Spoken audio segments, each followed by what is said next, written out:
This was the first hearing in a lawsuit challenging Utah's law that so far led to dozens of books being removed from school library shelves. We've been feeling like these book banning laws were unconstitutional since 2022, so I'm excited to have a judge finally weigh in on that.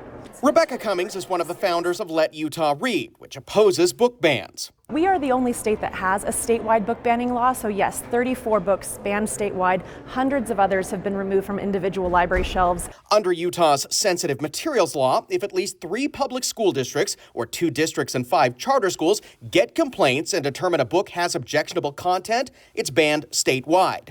To date, these 34 books have been removed from junior highs and high schools. Plaintiffs include the estates of famous authors like Kurt Vonnegut and Maya Angelou.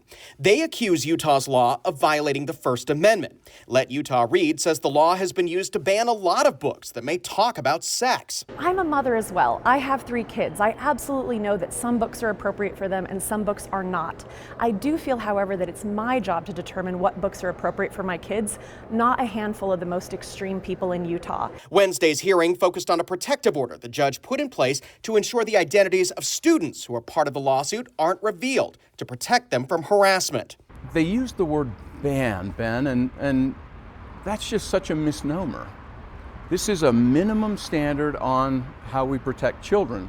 Materials are still available on Amazon, they're available in bookstores, they're available in public libraries. Representative Ken Ivory sponsored the law and says some of the books are absolutely inappropriate for children. With the limited shelf space that we have, there are so many good and clean and pure and powerful and positive materials that we can choose to teach even difficult subjects. The original law led to the Bible being pulled from the Davis School District, sparking protests. Representative Ivory says some schools are complying with the law while others are dragging their feet.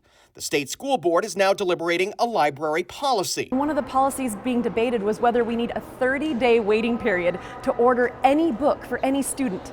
A 30-day waiting period to order a pop-up dinosaur book or the next book in the series that a kid might be dying to read. We have rating systems for video games and movies and the rest, and we should put on to publishers that they have a rating system and put some responsibility on the distributors and publishers.